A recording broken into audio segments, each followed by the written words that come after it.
రుచులే పోటీ పడగా మదిలో ఆశల జడిగా. మీ అందరికీ తెలుసు కదా, మీ ఇంటి వంటలో స్వగృహ వంటకాలని పరిచయం చేస్తామని. అందులో భాగంగా ఈరోజు మీ ఇంటి వంట అమీర్పేటలోని శ్రీ విజయ స్వగృహ ఫుడ్స్కి వచ్చింది.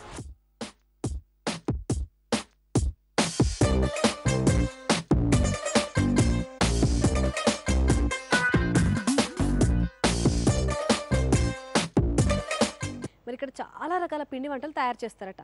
అందులో ఈరోజు మనకి ఏ 2 వంటకాలని పరిచయం చేస్తారో అక్కడికి వెళ్ళి తెలుసుకుందాం రండి.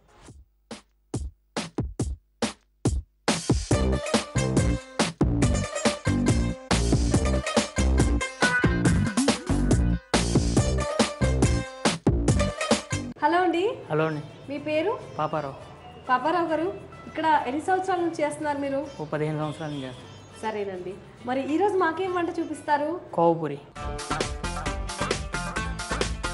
సో మనకి ఇక్కడ చేసే స్వగృహ స్వీట్స్లో, ఈ విజయ స్వగృహలో చేసే కోవా పూరి చూపిస్తారంటండి. మరి దీనికోసం కావాల్సిన పదార్థాలు చెప్తారా? చెప్తాను. మైదా, డాల్డా, తినే సోడా, బేకింగ్ పౌడర్, కోవా, ఏలక్షి పొడి, నెయ్యి, పంచదార. అయితే ఈ వంటకి తినే సోడా ఉండాలి, బేకింగ్ పౌడర్ ఉండాలి, వనస్పతి కూడా ఉండాలి. ఓకే, వనస్పతి వేసుకుంటాము, నెయ్యి కూడా వేసుకుంటాం. అండ్ సేమ్ టైం మనకి తినే సోడా ఉంటుంది, బేకింగ్ పౌడర్ ఉంటుంది, రెండు ఉంటాయి. సరేనండి, మనం కోవా పూరి చేస్తూ మాట్లాడుకుందాం. అసలు ఈ స్వీట్కి కావాల్సిన ఇంగ్రీడియంట్స్ అన్ని చూసాం కదా, ప్రొసీజర్ ఏంటండి? మొదట ఏం చేయాలి? మైదా పిండి కలుపుకుంటే ఇలా వస్తుంది. నేను ఆల్రెడీ కలిపి పెట్టాను. సరే అండి. అంటే ఏమేమి వేసి కలిపారు ఈ మైదా పిండిలో? మైదా పిండిలో తినే సోడా, బేకింగ్ పౌడర్, వనస్పతి, అంతే. నెయ్యి వేయలేదు ఇంకా? వేయలేదు. ఓకే. సో ముందుగా మైదా పిండిని తడుపుకోవాలని, అంటే ఇది కలుపుకున్న తర్వాత కాసేపు ఏమైనా ఉండాలా? అర్ధగంట సేపు పక్కన పెట్టుకోవాలి. ఇప్పుడు ఏం చేస్తారు దాన్ని? ఇలా సైజులు వేసుకోవాలి. అంటే పూరి చేసుకోవాలా? పూరి చేసుకోవాలి. అలా కలిపి పెట్టుకున్న పిండిని చిన్న చిన్న ఉండలుగా తీసుకుంటున్నాం అండి ఇప్పుడు పూరి చేసుకోవడం కోసం. పూరి చేసుకోవాలి. అంటే ఇది పూరి మందంగా రావాలా, బాగా పలచగా రావాలండి? మందంగా ఉంటే బాగోదు, పలసగా ఉంటే పగిలిపోద్ది. మీడియంగా ఉండాలి. మీడియంగా ఉండాలి. రెగ్యులర్ మనం పూరి ఎలా చేసుకుంటాం దాని మీద ఇంకా పలసన ఉండాలి. మనం చేసుకునే పూరి కన్నా కొంచెం పలచగా ఉండాలి. అలానే బాగా పలచగా కూడా రాకూడదు.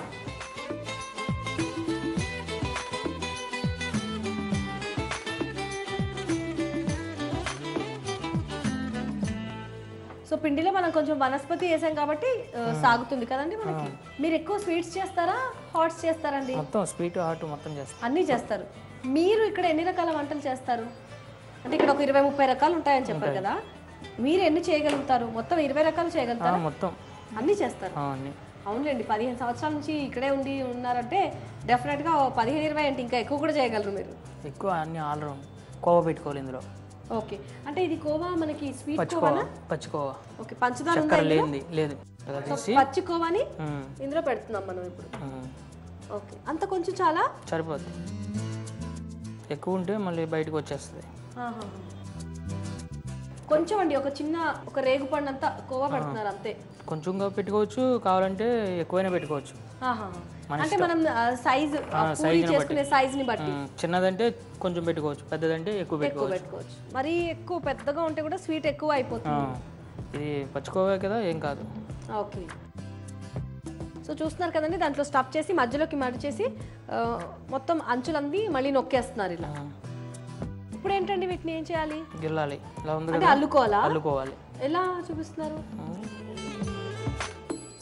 అమ్మ కొంచెం స్లోగా చేయడం కష్టం కదా. నిజమే కదా, స్లోగా చేయమంటే ఎలా చేస్తారు? అంటే మీరు గోల్ అందుకే ఈ నెయిల్ అందుకే పెంచుకున్నారా, అది గిల్లడానికి ఈజీగా ఉంటుందని? ఒకటి నాకు ఇవ్వండి, నేను కూడా కొంచెం పెంచాను, పర్లేదు. ఇదిగో చూడండి. ఏంటి అలా అవుతున్నారు? నిజంగా వచ్చిందా? రాలేదండి. బాగుంది, కరెక్ట్ గా ఉంది. అంతే, అది కింద నుంచి ఇలా పైకి లాగండి. ఇది మళ్ళీ కింద నుంచి బాబు తుంచేస్తాను. ఇది మళ్ళీ ఇలా, ఇది మళ్ళీ ఇలా. కానీ నాకు రావట్లేదు కదా షేప్. మీకు ఎంత చక్కగా వచ్చింది చూడండి. 15 నిమిషాల ఎక్స్పీరియన్స్ ఎక్కడ, 15 సంవత్సరాల ఎక్స్పీరియన్స్ ఎక్కడ, అంతే కదా. ఇది మీరు షాప్ లో అందరూ చేయగలరా? మీరు ఒక్కరే చేయగలరా ఇలా అల్లడం? ఎంత చక్కగా ఉందో అండి. అంటే ఆ షేప్ చూస్తే నా స్వీట్కి ఒక అట్రాక్షన్ వచ్చేసింది. అంటే ఆ గోరు ఉంటేనే మనకి చేయడానికి వస్తుందా? అంటే గోరు ఉంటే ఇలా వస్తుంది, గోరు లేకపోతే ఇంకోలా వస్తుంది, ఇలా వస్తుంది గోరు లేకపోతే. ఇదంతా అందంగా రావట్లేదు. కొంచెం రెండు చేతికి ఈ బొటన వేళ్ళ గోర్లు ఉంటే షేప్ ఇంకా చాలా బాగా వస్తుందండి. ఇలా వస్తుంది, అది ప్లెయిన్గా ఉంది. లేదులేండి, ఈ కోవాపూరి చేసుకోవాలంటే రెండు చేతుల బొటన వేళ్ళ గోర్లు పెంచుకోవాలండి, పెంచుకొని అల్లుకోవాలి. అలా అల్లుకుంటే షేప్ చాలా బాగా వస్తుంది. ఇప్పుడు నెక్స్ట్ ఆయిల్ కలా పెట్టుకోవాలి ఈ ప్లేట్లో తీసుకొని. ఓకే, నువ్వు అంటే నేతిలో వేపాలన్నా? నేతిలో వేపాలి.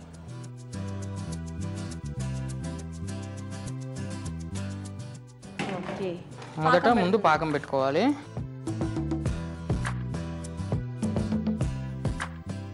చక్కెర వేసుకోవాలి, పంచదార వేసేస్తున్నాను, వాటర్ పోసుకోవాలి.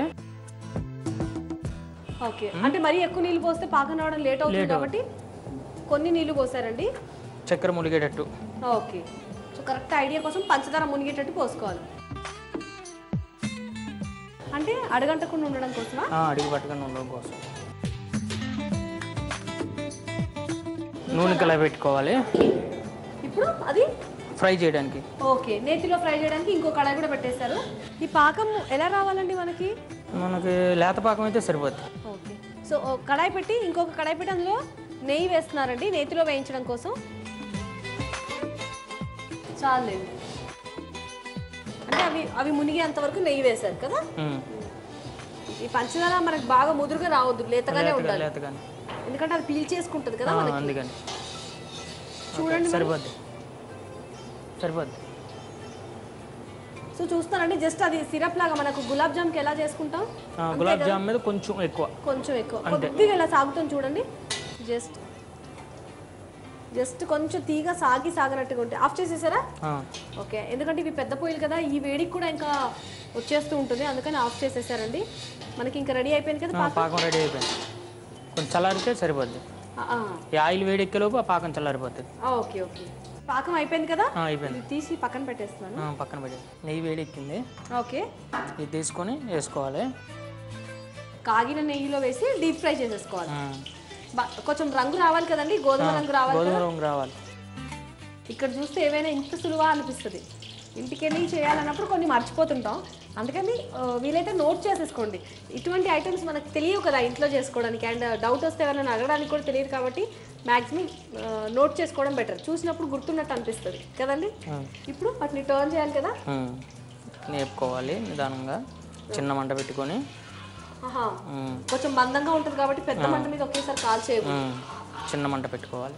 లోపల మీరు స్వీట్లెస్ కోవా పెట్టారు కదా, ఈ పాకంలో డిప్ అయి పీల్ చేసుకుంటుందండి అంతా? పీల్ చేసుకుంటుంది. అంటే ఇది కొంచెం మందంగా ఉంటుంది కదా, అదంతా పీల్ చేస్తుందా? పీల్ చేస్తుంది. ఎంతసేపు ఉంచాలి పాకంలో వేసాక మనం? ఒక 5 నిమిషాలు ఉంచుకున్నా చాలు. అది కూడా ఇవి వేడివేడిగా ఉండాలి, కజ్జికాయలు ఏవైతే ఉన్నాయో అవి. పాకం మాత్రం గోరువెచ్చగా ఉండాలి.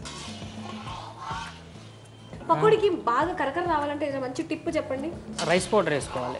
రైస్ పౌడర్ వేసుకుంటే వరిపిండి వేయాలి. శనగపిండిలో కొంచెం వరిపిండి వేస్తే కరకరలాడుతుంది. అండ్ వేడిగా ఉన్నప్పుడు మూత పెట్టకూడదు కూడా కదా, చాలా మంది చేశాక వాటి మీద ఏమైనా పడిపోతాయని అన్ని డిషెస్ మీద మనం మూత పెట్టేస్తాం కదా. పకోడీ మాత్రం అలా గాలికి వదిలేయాలి. వాటి షేప్ చూస్తేనే ఎంత బాగా అనిపిస్తుందండి. అలా మీరు గోరుతో ఇలా నొక్కడం వల్ల చాలా అందంగా వచ్చాయి. అండ్ కొంచెం బేకింగ్ పౌడర్ వేయడం వల్ల వాటి కొంచెం పొంగినట్టు గుల్లగా వస్తాయి. వంట సోడా, బేకింగ్ పౌడర్ 2 యూజ్ చేసాం ఇక్కడ. ఇప్పుడు ఈ కప్పు పిండి ఉందనుకోండి, మనకి ఈ 2 కప్పుల పిండి ఉందనుకోండి, ఎంత వేస్తారు? వంట సోడా అండ్ చిటికెడు, ఎక్కువ వేయద్దు, 2 చిటికెడు బేకింగ్ పౌడర్, వంట సోడా, తినే సోడా 2. సో ఒక 1/2 కిలో పిండికి చిటికెడు వేసినా సరిపోతుంది. ఇంకా మీరు అంటే మీ ప్రాపర్ ఎక్కడ అండి? మీరు పుట్టి పెరిగిందంత ఎక్కడ? గుడివాడ. ఇంకా రంగు రావాలంటే అవి సరిపోతాయా? ఆఫ్ చేయొచ్చా? ఆఫ్ చేసేవచ్చు. కోవా పూరి అన్నారు కదా, కోవా పూరి పాకంలో డిప్ చేయడానికి అండి. డిప్ చేయడానికి అంటే అలా వేడివేడివి నేతిలో నుంచి తీసి ఈ పాకంలో వేసి వేడివేడివి పాకంలోంచి అది నేతిలోంచి తీసేసి పాకంలో వేసేస్తున్నారండి. ఇలా ముంచాలండి. అవి వేడి మీద మనకి పాకాన్ని పీల్చేసుకుంటాయి. అవి వేడిగా ఉన్నప్పుడే పాకాన్ని పీల్చుకుంటాయి కాబట్టి బాగా నొక్కాలంటండి లోపలికి. కాసేపు అయితే బరువే అవే మునిగిపోతాయి కదా. చాలా అందంగా కనిపిస్తున్నాయండి. పాకంలో డిప్ చేశాక షైనీగా కనిపిస్తున్నాయి. ఇలా మనం ఎంతసేపు పడుతుందండి పాకం పీల్చుకోవడానికి? ఒక 2 నిమిషాలు ఉంచుకొని కొంచెం మెత్తబడినాక లైట్గా ఇలా పట్టుకొని చూడాలి. లైట్గా మెత్తబడంగానే తీసేయాలి. చూడండి ఇవి తీసేయచ్చా ఇంకా? తీసేవచ్చండి. ప్లేట్లోకి సర్దేస్తారా? సర్దేస్తా. సరే ఇలా ఎక్స్ట్రా వన్ చేయొచ్చు కదా పాకాన్ని? ఎలాగైనా తీసుకోవచ్చు.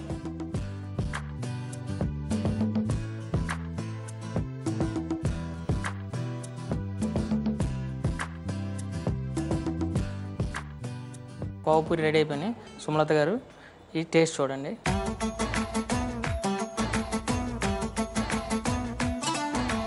చాలా బాగా చేశారండి, అదృష్టండి.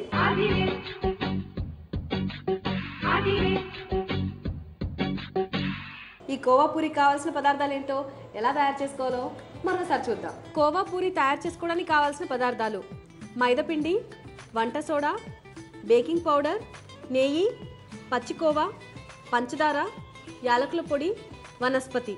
కోవాపూరి తయారు చేసే విధానం: కోవాపూరి తయారు చేసుకోవడానికి ముందుగా మైదాపిండిలో కొంచెం వంట సోడా, బేకింగ్ పౌడర్, వనస్పతి అలాగే కొన్ని నీళ్లు పోసి చపాతీ పిండిలాగా కలిపి అరగంట పాటు పక్కన పెట్టుకోవాలి.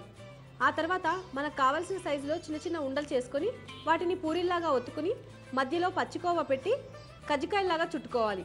అలా మనకు కావాల్సినవి తయారు చేసుకున్న తర్వాత స్టవ్ వెలిగించి కడాయి పెట్టి పంచదార పోసి పంచదార మునిగేంత వరకు నీళ్లు పోసి లేత పాకం పట్టుకోవాలి. పాకం వచ్చిన తర్వాత పక్కన పెట్టుకోవాలి. ఇప్పుడు మరొక కడాయి పెట్టి అందులో నెయ్యి వేసి నెయ్యి కాగిన తర్వాత మనం తయారు చేసుకున్న కోవా పూరీల్ని నేతిలో వేసి బ్రౌన్ కలర్ వచ్చేంత వరకు వేయించుకోవాలి. అవి వేగిన తర్వాత వాటిని మనం తయారు చేసి పెట్టుకున్న పాకంలో వేసి 2 నిమిషాల్లో అందులో మునిగేలాగా ఒత్తుకుని ఆ తర్వాత వాటిని సర్వింగ్ ప్లేట్లోకి తీసుకొని సర్వ్ చేసుకోవాలి. అంతే, తీయని కోవా పూరి రెడీ. పాపారావు గారు, ఇందాక ఫస్ట్ ఐటమ్ మంచి స్వీట్ చూపించారండి, కోవా పూరి. మరి రెండో అంటే ఏం చూపెడుతున్నారు? కాజు పాకం. మరి ముందుగా దీనికోసం కావాల్సిన పదార్థాలు అన్నీ ఒకసారి చెప్తారా? చెప్తాను. నేతిలో వేయించుకున్న కాజు, బెల్లం, పంచదార, ఇలాచి పొడి, ఎల్లో కలర్, నెయ్యి. సింపుల్ ఇంగ్రీడియంట్స్, పెద్దగా ఎక్కువ కూడా ఏం లేవు కదండి, తొందరగా అయిపోతుంది. ఓకే, నెయ్యి అండ్ బెల్లం, పంచదార. అంటే బెల్లం పంచదార రెండు వేయాలా? ముందుగా కాజుని నేతిలో వేయించేసి పెట్టేశారు. ఇప్పుడు ఏంటండి, ఏం చేయాలి దీన్ని? ఇప్పుడు మనం పట్టి వెలిగించుకొని పెట్టాలి. ఇప్పుడండి బెల్లం వేసుకోవాలి. బెల్లాన్ని కొంచెం అలా దంచేసినట్టున్నారు కదా పాకం త్వరగా రావడానికి? లేదండి, అది అలాగే ఉంది. ఓకే, సో మనకి ఇంట్లో అయితే గడ్డలాగా ఉంటే కొంచెం దాన్ని తురుముకోవాలి. అసలు పొయ్యి మీద పెడితే చాలు, అదే కరిగిపోతుంది. సో ఇందులో బెల్లం కరగబెట్టుకోవాలి ముందు. ఓకే, అంటే పంచదార కూడా వేయాలన్నారు కదా? తర్వాత బెల్లం కరిగాక? బెల్లం కరిగినాక పంచదార వేసుకోవాలి. అంటే బెల్లం మొత్తం పాకం వచ్చాక వేయాలా పంచదార? లేదు, బెల్లం కరిగిపోతే చాలు. కరిగితే చాలు. మనకి ఇప్పుడు ఎంత కాజుకి ఎంత బెల్లం తీసుకోవాల్సి ఉంటుందండి? కేజీ కాజు అనుకోండి, హాఫ్ కేజీ బెల్లం, 400 పంచదార. 400, కానీ మనం తినే స్వీట్ని బట్టి 300 వేసుకోవచ్చు, చక్కెర 400 వేసుకోవచ్చు. అంటే కేజీకి, అంటే కేజీ కన్నా కొంచెం స్వీట్ మాత్రం తక్కువే ఉండాలి. సో ఒకసారి కొలత గుర్తుపెట్టుకున్నారు కదండి. కేజీ కాజు కనుక తీసుకున్నాం అనుకోండి, అర కేజీ బెల్లం వేసుకోవాలి. పంచదార మాత్రం కొంచెం తగ్గించేసుకోండి, 300 గ్రాముల 400 గ్రాముల అని మన స్వీట్ని బట్టి వేసుకోవాలి. కానీ స్వీట్ మాత్రం కేజీ ఉండకూడదు, కొంచెం తక్కువే ఉండాలి. కాజులో ఆల్రెడీ కొంచెం స్వీట్నెస్ ఉంటుంది కదా మనకి. బెల్లం కరిగింది, ఇప్పుడు బెల్లం కరిగిపోయింది. చక్కెర వేసుకోవాలి, పంచదార. సో ఇక్కడ కూడా కొలత ప్రకారమే వేస్తున్నామండి. కేజీ కాజు తీసుకున్నాం, 300 గ్రాముల పంచదార, అర కిలో బెల్లం వేశారు. ఇప్పుడు మనకి ఎలాంటి పాకం రావాలండి? ఇది అంటే పాకం చాలా ఇంపార్టెంట్ కదా దీనికి. పాకం మెయిన్, పాకమే అవసరం అనుకుంటే కొంచెం నీళ్ళు పోసుకోవాలి. పాకం గురించి చెప్తారా మాకు ఒకసారి? అంటే ఉండ రావాలా పాకం? ఉండేం రావసరం లేదండి, మీకు తెలియాలంటే కొంచెం నీళ్ళు పోస్తారా? నీళ్ళు పోసి చూపిస్తారా? ఓకే.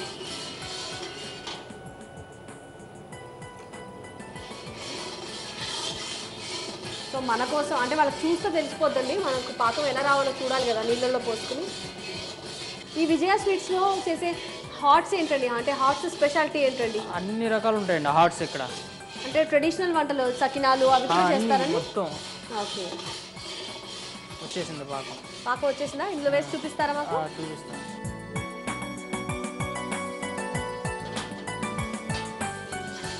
ఓకే, ఇలా మనకి ఉండ వచ్చేసిందండి. ఇప్పుడు ఏం వేస్తారు పాకంలో? ఓకే, మీకు పాకం మళ్ళీ చూపిస్తాను. పౌడర్ వేసుకోవాలి. ఓకే, పాకం రాగానే వెంటనే నెయ్యి వేసుకోవాలి. నెయ్యి అండ్ యాలకుల పొడి, ఇంకా కలర్ కొంచెం. ఓకే, అది మనకి ఇష్టమైతే లేకపోతే లేదు. ఏం కలర్ అండి అది? Yellow colour, lemon yellow colour.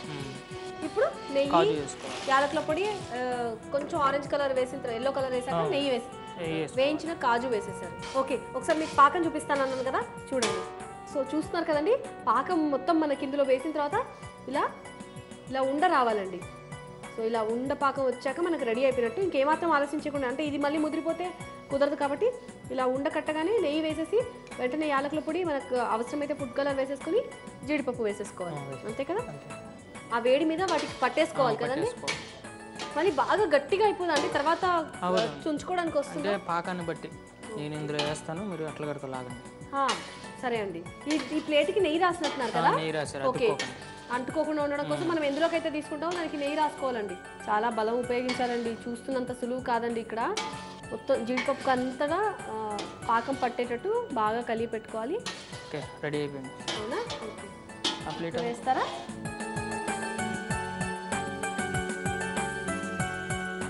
So ఈ వేడి మీద మనం ఇలా స్ప్రెడ్ చేయకపోతే అతుక్కుపోతాయి కదండి, మొత్తం ఒక దగ్గర ముద్దలాగా అయిపోతుంది. చాలా ఫాస్ట్ గా గట్టి పడిపోయిందండి, అందుకే మీరు వెంటనే లాగాలి అని చెప్పారా? అది చల్లారిన తర్వాత మనం మట్టి కొంచెం విడదీసేయచ్చు.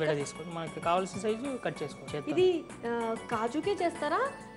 బాదంకి చేసుకోవచ్చు, పిస్తా పప్పుకి చేసుకోవచ్చు, దేనికైనా చేసుకోవచ్చు. ఓకే, సో ఇక్కడ చూస్తున్నాం కదండి, జీడిపప్పుకే కదండి మనకి ఇష్టమైతే పిస్తా బాదాంకి కూడా చేసుకోవచ్చు. కొంచెం వేడి తగ్గాక వాటిని మనం ముక్కలుగా కట్ చేసుకోవచ్చు. ముక్కలు మీన్స్ ఇలా ఉండలుగా చిన్న చిన్న వాటిగా తీసేసుకోవచ్చు. ఇలా విరక్కొట్టేస్తే ఓకే, మనం సర్వింగ్ ప్లేట్లోకి తీసుకుందామా? ఇంకా ఇదిగోండి సర్వింగ్ ప్లేట్, ఇలా మనం చుంచేసుకోవచ్చు కదా. అది నెయ్యి రాసాం కాబట్టి అతుక్కోకుండా ఇలా వచ్చేసింది కదండి. రెడీ అయిపోయింది. టేస్ట్ చూసి చెప్పండి సోమలత గారు. తప్పకుండా అండి.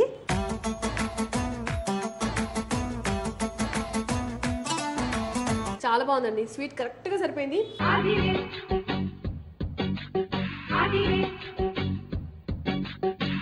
ఇది ఎలా తయారు చేసుకోవాలో, దీనికోసం కావాల్సిన పదార్థాలు ఏంటో మళ్ళీ చూద్దాం. కాజు పాకం తయారు చేసుకోవడానికి కావాల్సిన పదార్థాలు: నేతిలో వేయించిన జీడిపప్పు, బెల్లం, పంచదార, యాలకుల పొడి, ఎల్లో ఫుడ్ కలర్. తయారు చేసే పద్ధతి: కాజు పాకం తయారు చేసుకోవడానికి ముందుగా జీడిపప్పుల్ని నేతిలో వేయించి పెట్టుకోవాలి. ఆ తర్వాత స్టవ్ వెలిగించి కడాయి పెట్టి బెల్లం, కొన్ని నీళ్లు పోసి బెల్లాన్ని కరిగించాలి. ఆ తర్వాత పంచదార కూడా వేసి పాకం పట్టుకోవాలి. ఆ పాకం ఉండపాకం రావాలి. పాకం వచ్చిన తర్వాత నెయ్యి, యాలకుల పొడి, ఎల్లో ఫుడ్ కలర్ వేసి నేతిలో వేయించిన జీడిపప్పు కూడా వేసి పాకం మొత్తం జీడిపప్పుకి పట్టేలా బాగా కలియ తిప్పాలి. ఆ తర్వాత దాన్ని నెయ్యి రాసిన ప్లేట్లోకి తీసుకొని వెడల్పుగా పరుచుకోవాలి. అది చల్లారిన తర్వాత సర్వింగ్ ప్లేట్లోకి తీసుకొని సర్వ్ చేసుకోవాలి. అంతే, ఎంతో రుచిగా ఉండే కాజు పాకం తయార్. పాపారావు గారు, చాలా మంచి ఐటమ్స్ ఈరోజు మా ప్రేక్షకులందరికీ పరిచయం చేశారండి. స్వీట్ షాప్లో చాలాసార్లు ఈ ఐటమ్స్ చూస్తుంటాం, ఎలా తయారు చేసుకోవాలన్న సందేహం కూడా చాలా మందికి ఉంటుంది. వాళ్ళ డౌట్స్ అన్నీ క్లియర్ చేసేసారు. చాలా మంచి రెసిపీస్ పరిచయం చేసినందుకు, ఎస్పెషలీ మీ వాల్యుబుల్ టైంని మేము ఇక్కడికి వచ్చాక మా కోసం స్పెండ్ చేసినందుకు చాలా థ్యాంక్స్ అండి. సో చూసారు కదండి, ఇవాళ మీ ఇంటి వంటలో విజయ స్వీట్స్ వారు పరిచయం చేసిన కోవాపూరి అలాగే కాజు పాకం రెండు మంచి వంటకాలండి. ఈరోజు ట్రిప్లెక్స్ డిటర్జెంట్ సోప్ వంటకాల పోటీలో గెలుపొందిన విజేత హైదరాబాద్ న్యూ వివేకానంద నగర్లో ఉంటున్న ఏ పూర్ణిమ గారు, మీరు రాసి పంపించిన దొండకాయ బిర్యానీ వంటకం బహుమతికి ఎంపికైందండి. కంగ్రాచ్యులేషన్స్. త్వరలోనే మీకు ట్రిప్లెక్స్ వారి బహుమతి అందుతుంది. మరి ఇలాంటి మంచి వంటకాన్ని ప్రతిరోజు మీకు పరిచయం చేస్తూనే ఉన్నాం. అలాంటి మరో సరికొత్త వంటకాలతో మళ్ళీ రేపటి మీ ఇంటి వంటలో కలుసుకుందాం. Until then, have a nice time. Bye.